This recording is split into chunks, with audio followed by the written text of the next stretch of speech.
پرانے زمانے میں بنی اسرائیل کا ایک بادشاہ تھا جو کافر ہونے کے ساتھ ساتھ بہت ظالم بھی تھا، جو لوگوں کو خنزیر کا گوشت کھانے پر مجبور کرتا تھا، اور جو آدمی انکار کرتا تو اسے سخت سزائیں دے کر ہلاک کروا دیتا۔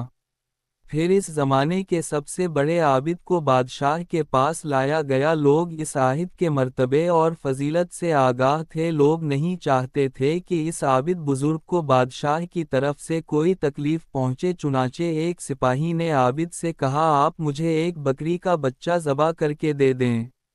جب بادشاہ کہے گا کہ اس عابد کے سامنے خنزیر کا گوشت رکھیں تو میں وہی بکری کا گوشت آپ سامنے پیش کروں گا۔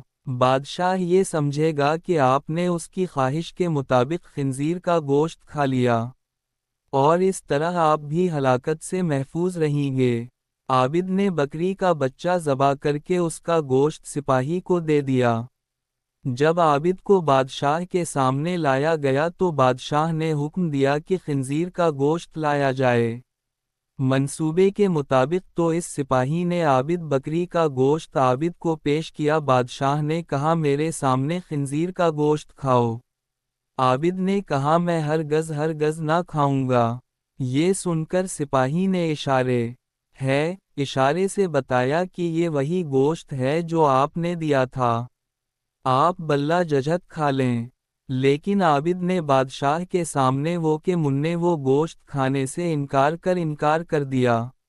ظالم بادشاہ نے سپاہیوں کو حکم دیا کہ اسے قتل کو۔ جب عابد قتل کے لیے لے جانے لگے تو وہی سپاہی قریب آیا اور کہا، آپ نے گوشت کیوں نہ کھایا؟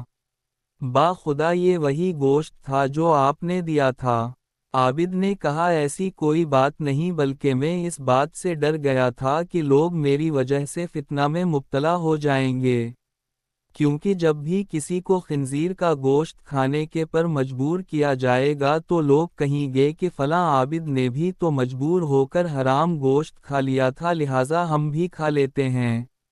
اس طرح لوگ میری وجہ سے بہت بڑے فتنے میں مبتلا ہو جائیں گے، اور میں لوگوں کے لیے فتنہ ہرگز بنانا نہیں چاہتا ہوں۔ یہ کہہ کر وہ عابد خاموش ہو گیا اور جلاد نے اس کا سر تن سے جدا کر دیا گیا۔